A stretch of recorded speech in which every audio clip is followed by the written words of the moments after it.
Most common deck failure is always at the ledger on the house.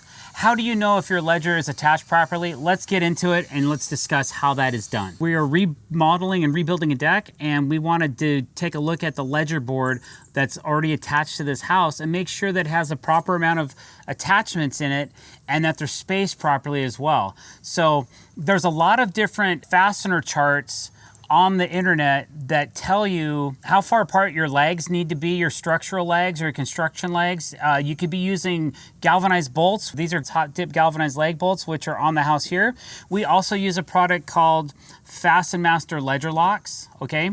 So we can use ledger locks in addition to what's already on the house, and that's probably what we'll consider doing if we don't have enough space properly. There is one thing going for us on this particular deck here.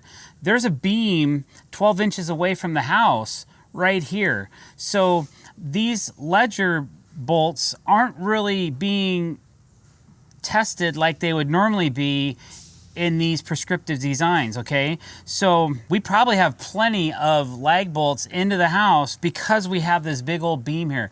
But what if this beam wasn't here, like on a standard construction deck, and you're relying on the house for the support of your joists and your ledger and all the decking and all the people that are gonna be on it and so on and so forth. So there's a couple things I see here that we need to discuss, and let's start with the ledger, and then we'll talk about something else that I think needs to be done, even though we do have a heat pump going off behind us and that there's a beam right here on this deck. I like to use Fasten Master products. They have a product called the Ledger Lock. It's designed specifically to do this. Now, there's a couple different calculations that you have to know about when you're trying to calculate how many ledger locks or fasteners you need and where do we put them and how much do we stagger them and all that stuff.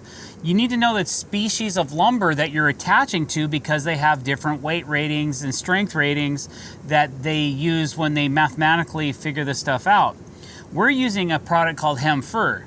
If we were using Doug fir or southern yellow pine, we'd be using one type of ledger material chart.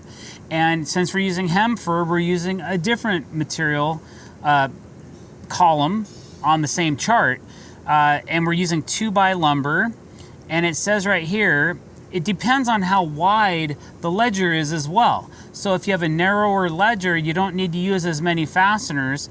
It doesn't hurt to throw a couple extra in there anyways. It's not like you're gonna break the bank if you add 5 extra ledger locks to the 20-foot width of your deck just to make sure that you have a nice place of attachment, right? But it says right here, with 2x lumber, and it's hem fir, and we have, let's say, if we have 6 feet or less of a ledger, then we can put our spacing 20 inches apart staggered. You can see these bolts that are on this ledger are staggered as well.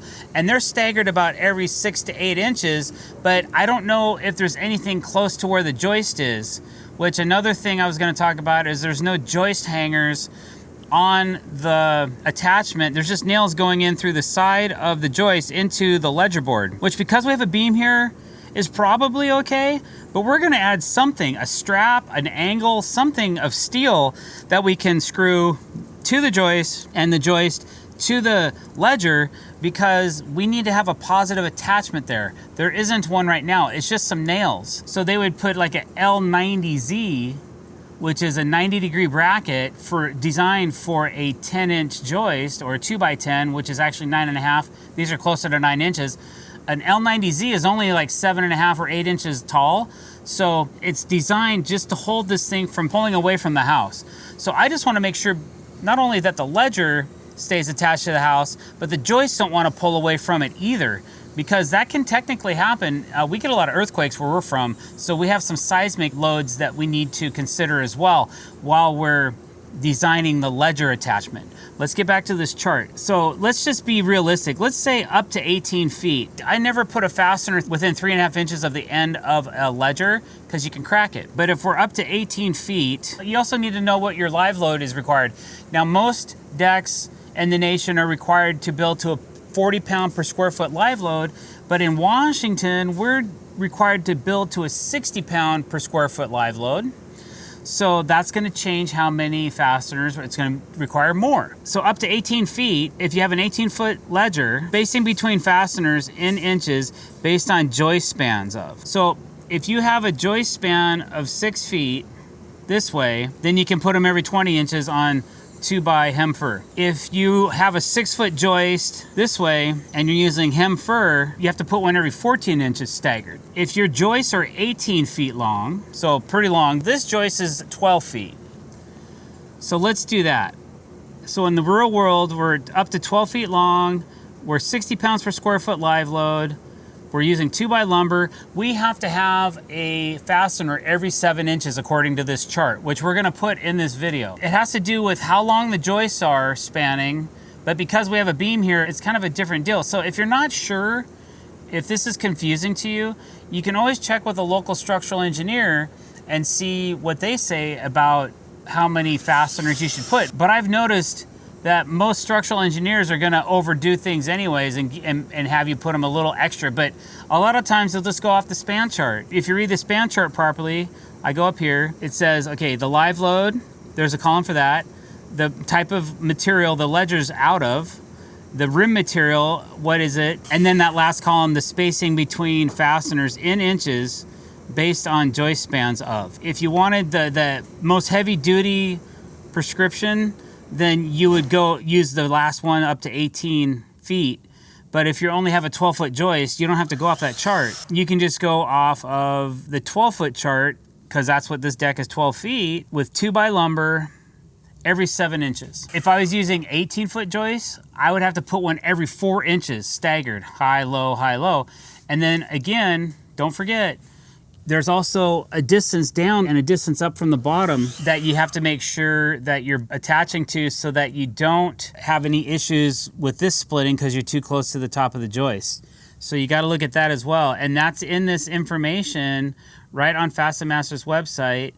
And it says right here, minimum distance of 2 inches down. Okay, so you cannot be less than 2 inches down when you put in this fastener right here with their Fasten Master ledger locks. And same thing from the bottom. You got to be 2 inches up. So just a couple things to remember. You can go to fastenmaster.com and just type in ledger lock span chart, and then this will pop up on Google, and then you can go and check it out yourselves. All right, so you can see behind me that it gets longer over here. So the longer joists are going to require more fasteners against the house, even if there's no ledger over there. Let's just assume there is, and we're about 18 feet. So then we would go to this chart, and I believe it said 4 inches, but I'm gonna go up to 18 feet. Ledger material is hem fir. It's 60 pounds per square foot live load. We're using 2x lumber. We must put a fastener every 4 inches, staggered high and low, 2 inches down and 2 inches up. Every 4 inches. So your bottom fasteners are gonna be 8 inches apart and your top fasteners are gonna be 8 inches apart. That's a lot of fasteners. That's a lot of fasteners, but that's what it needs. Like you need to do that to make sure that you have the proper ledger attachment to the house, so it's not gonna wanna pull away, and that the company's comfortable with you using their product in that particular circumstance. So take a look at the chart and make sure you understand all the variables that are in it so that you know. If you don't know how many pounds per square foot live load you need to build to, maybe you can do some research on the internet, or again, my always go-to answer is gonna be go see a structural engineer, go talk to a structural engineer. They're gonna be your #1 answer for all these questions that you may or may not know. So there you go, guys. Just something you need to know. It looks like we're gonna add a couple extra ledger locks into this particular ledger just to make sure things stay put, but probably don't need them because we have the extra support of this beam right here. But if you liked the video or you learned something about it, hit that subscribe button and the bell icon to be notified when we're putting out new content. Thanks for watching, guys. Have a great day.